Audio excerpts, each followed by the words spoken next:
नश्यन्ति सकला रोगाः सत्यं सत्यं वदाम्यहम् अच्युतानन्द गोविन्द विष्णु नारायणामृत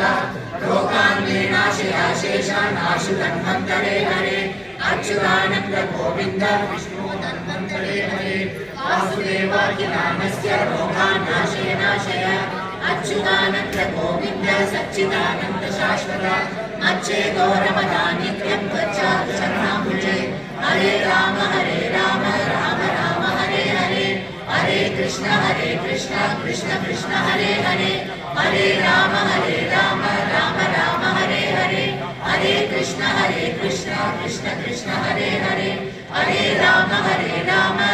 राम हरे हरे हरे कृष्ण